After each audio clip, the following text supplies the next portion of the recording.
Congratulations అమ్మా. 873 rank. ఇది మీకు ఫస్ట్ అటెంప్ట్?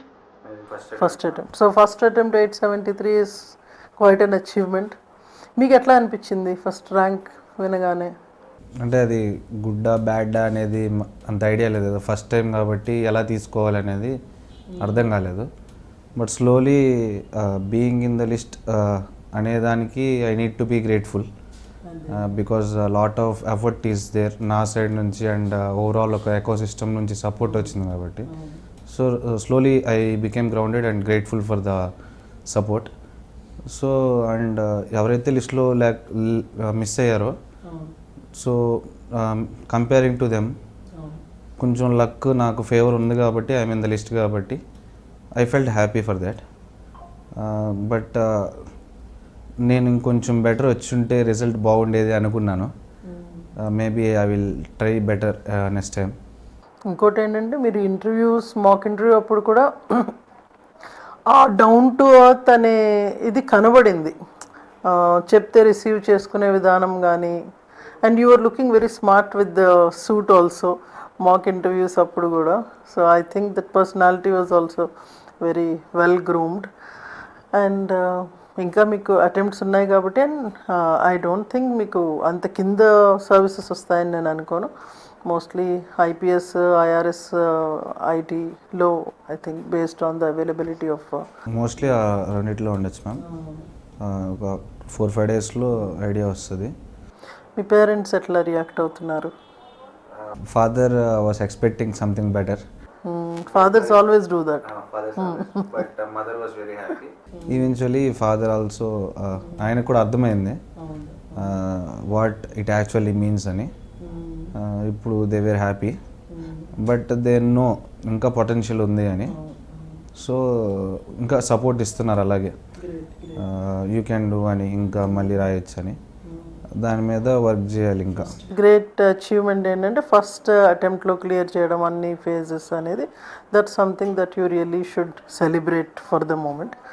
అండ్ ఇంకా ఏమి లూప్ హోల్స్ ఉన్నాయి అన్నట్టుగా ఆలోచించుకొని దాన్ని బట్టి ఇప్పుడు మీరు అంటుండారు కొంచెం ఎథిక్స్ పేపర్ కొంచెం అటు ఇటుగా అయింది ప్రిపరేషన్.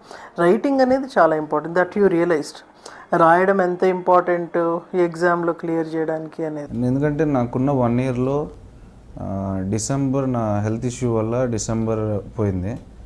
అండ్ స్టార్ట్ చేసిన జూన్ టు అక్టోబర్ నేను ఒక ఆప్షనల్ చదివాను. I changed my optional in October. So అక్కడ నుంచి నాకు వెరీ లెస్ టైం అసలు కంప్లీట్ చేయడానికి సిలబస్. ఏప్రిల్ వరకు క్లాసెస్ జరిగాయి హిస్టరీ. సో నేను అసలు ఆన్సర్ రైటింగ్ ప్రాక్టీస్ చేయలేదు ఏప్రిల్ దాకా, history answer writing. So mostly memorising అసలు ఏం చదువుతున్నాను అనేది. మిగతా అన్ని పేపర్స్ అన్నీ స్లైట్గా టచ్ చేసి కంప్లీట్ చేసేసాను. బట్ ఎథిక్స్ అనేది నేను నాకు టచ్ చేయడానికి టైం లేదు. Where I thought to study ethics, ఆ పీరియడ్లో నేను హిస్టరీ స్టార్ట్ చేయాల్సి వచ్చింది. అండ్ ఫిబ్రవరి నుంచి ప్రిలిమ్స్, హిస్టరీ ఈ రెండే ఫోకస్లో ఉండింది. ఆఫ్టర్ ప్రిలిమ్స్ ఇంక నాకు ఎథిక్స్ అండ్ హిస్టరీ మెయిన్ అయిపోయాయి. బాగానే అనిపించినాయి, బట్ నేను పేపర్ ఎప్పుడు కంప్లీట్ చేయలేకపోయాను. కానీ ఎథిక్స్కి ఐ ఆల్వేస్ ఫెల్ట్ దట్ నేను ఇంకొంచెం వర్క్ చేసి ఉండాల్సింది ఇంతకు ముందే అని. అది మిస్ అయింది. ఈసారి చూడండి, I will also be with you కాబట్టి I will try to give different kind of questions and case studies. అట్లాగా we can have a discussion about it and try to see to it that ఆ range ఏదైతే మీకు gap రావాలి, పెరగాల్సి ఉందో, we should try to. అది and హిస్టరీలో map pointing అది ఈ ఇయర్ హార్డ్ ఇచ్చారు, బట్ ఐ కెనాట్ కంప్లైన్ కదా, ఎగ్జామ్ ఈస్ ఎగ్జామ్. అక్కడ I could have done better. ఈసారి అది I will try to address that issue of map pointing. తొందరలో మనము టాపర్స్ మీట్ కూడా పెట్టుకుంటాము. Other toppers also we will try to interact and మీరు parents అందరూ వస్తే బాగుంటుంది.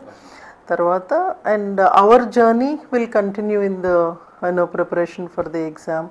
What ever help you want, ఆ పుష్ ఏదైతే ఎగ్జామ్కి కావాలో we will try to plan in a more constructive manner, and we are there to help out and kind of whatever is necessary in your exam preparation. And my wholehearted congratulations to you for the success. Celebrate the success, enjoy. Thanks. Yeah, thank you so much.